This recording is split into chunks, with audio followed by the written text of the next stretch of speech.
Just ರೋಡ್ನಲ್ಲಿ ಒಂದು ಚಂದದ ಹುಡುಗಿ ಸ್ಮೈಲ್ ಮಾಡಿದ್ರೆ ಸಾಕು, ಸ್ವರ್ಗ ರಪಕ್ಕಂತ ಪಾಸ್ ಆಗೋಗುತ್ತೆ. ಅಂಥದ್ರಲ್ಲಿ ಅತಿ ಲೋಕ ಸುಂದರಿಯೇ ಬಂದು ನನಗೆ ನೀನಿಷ್ಟ ಅಂದ್ಬಿಟ್ರೆ ಹುಡುಗನ ಕತೆ ಏನೋ ಹಾರ್ಟೇ ಕೈಗೆ ಬಂದಿರುತ್ತೆ. ಆದರೆ ಇಲ್ಲಿ ನೀನು ಪ್ರಿನ್ಸಸ್ ಆದರೆ ಸೋ ವಾಟ್, ನನಗೆ ಆಲ್ರೆಡಿ ಹುಡುಗಿ ಇದ್ದಾಳೆ ಅಂತ ರಿಜೆಕ್ಟ್ ಮಾಡಿಬಿಟ್ಟಿದ್ದ ಹುಡುಗ. ಪ್ರೀತಿ ಇದು ಹಾಳು ಮರುಭೂಮಿಯಲ್ಲಿ ಹುಟ್ಟೋ OSS ಇದ್ದಂಗೆ. ನಮ್ಮ ರವಿ ಸರ್ ಹೇಳಿಲ್ವಾ, ಪ್ರೀತಿಯಲ್ಲಿ ಇರೋ ಸುಖ ಗೊತ್ತೇ ಇರಲಿಲ್ಲ ಅಂತ. ಪ್ರೀತಿಯಲ್ಲಿ ಬಡತನ ಇಲ್ಲ, ಜಾತಿ ಮೇಲು ಕೀಳು ಅನ್ನೋದಿಲ್ಲ. ಇದು ಮತ್ತೆ ಪ್ರೂವ್ ಆಗೋಯ್ತು. ಫೇಮಸ್ ಫುಟ್ಬಾಲ್ ಆಟಗಾರ ಗವಿ, ಬಾರ್ಸಿಲೋನಾದ ಸ್ಟಾರ್ ಪ್ಲೇಯರ್. ನಮ್ಮಲ್ಲಿ ಫುಟ್ಬಾಲ್ ಕ್ರೇಜ್ ಅಷ್ಟಕ್ಕಷ್ಟೇ, ಸೊ ಅಷ್ಟೊಂದು ಪರಿಚಯ ಇರೋದಕ್ಕೆ ಸಾಧ್ಯ ಇಲ್ಲ. ಜಸ್ಟ್ 2 ವರ್ಷಕ್ಕೆ ಸ್ಟಾರ್ ಆದವನು ಗವಿ. ಫುಟ್ಬಾಲ್ನಲ್ಲಿ ಮಿಂಚುತ್ತಿದ್ದ ಈತ ಸ್ಪೇನ್ನ ಯುವರಾಣಿಯ ಕಣ್ಣಿಗೆ ಬೀಳ್ತಾನೆ. ಆತನ ಕಣ್ಣುಗಳೇ ಹಾಗಿದ್ವು. ಒಮ್ಮೆ ನೋಡಿದರೆ ಎಂಥ ಹುಡುಗಿಯಾದರೂ ಅಪ್ಸರೆಯಾದರೂ ಮತ್ತೆ ಮತ್ತೆ ನೋಡುವಂತೆ. ಪ್ರಿನ್ಸಸ್ ಲಿಯೋನಾರ್ ಗವಿಯನ್ನು ನೋಡಿ ಮೈ ಮರೆತಳು. ತಾನೊಬ್ಬಳು ಪ್ರಿನ್ಸಸ್ ಅನ್ನೋದನ್ನೇ ಮರೆತು ಪಬ್ಲಿಕ್ನಲ್ಲಿ ಗವಿಯ ಫೋನ್ ನಂಬರ್ ತೆಗೆದುಕೊಳ್ತಾಳೆ.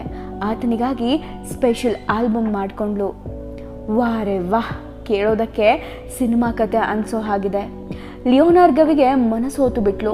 ಅವಳ ಗತ್ತು, ಅವಳ ಸ್ಟೇಟಸ್, ಅವಳ ಮನೆತನ ಎಲ್ಲವೂ ಗವಿಯ ಮುಂದೆ ತಲೆಬಾಗ್ಬಿಟ್ಟಿತ್ತು. ಇಂಗ್ಲೆಂಡ್ ವಿರುದ್ಧ ಸ್ಪೇನ್ನ ಯೂರೋ 2024ರಲ್ಲಿ ಗೆದ್ದಾಗ ಇಡೀ ತಂಡವನ್ನ ರಾಜಮನೆತನ ಬರಮಾಡ್ಕೊಂಡಿತ್ತು. ಆಗ ಗವಿ ಮತ್ತು ರಾಜಕುಮಾರಿಯ ಒಂದು ಕ್ಷಣದ ವಿಡಿಯೋ ಇಂಟರ್ನೆಟ್ ಅಲ್ಲಿ ಬ್ಲಾಸ್ಟ್ ಮಾಡಿಬಿಟ್ಟಿತ್ತು. ಗವಿ ಮುಂದಿನ ಉತ್ತರಾಧಿಕಾರಿ ಅಂತಲೇ ಮಾತಾಡ್ಕೊಳ್ತಿದ್ರು. ಆಕೆಗೇನು ಕಡಿಮೆ ಆಗಿದೆ? ರಾಜಮನೆತನ, ಬೇಕಾದಷ್ಟು ಆಸ್ತಿ ಅಂತಸ್ತಿದೆ, ಎಷ್ಟು ನೋಡಿದ್ರೂ ಮುಗಿಯದ ಸೌಂದರ್ಯವಂತೆ. ರಿಜೆಕ್ಟ್ ಮಾಡೋದಕ್ಕೆ ಒಂದೇ ಒಂದು ಕಾರಣ ಕೂಡ ಇರಲಿಲ್ಲ.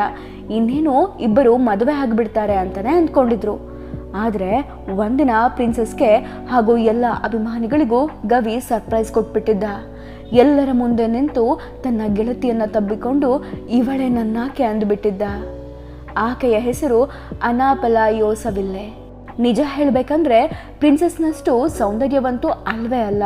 ಆದರೂ ಗವಿ ಆಕೆಯನ್ನು ಒಪ್ಕೊಂಡಿದ್ದ. ಆಕೆಯನ್ನೇ ನನ್ನಾಕೆ ಅಂತ ಜಗತ್ತಿನ ಮುಂದೆ ಹೇಳಿದ್ದ. ಯಾಕಂದರೆ ಆತ ಪ್ರೀತಿಸಿದ್ದು ಅವಳನ್ನೇ ಅಲ್ವಾ.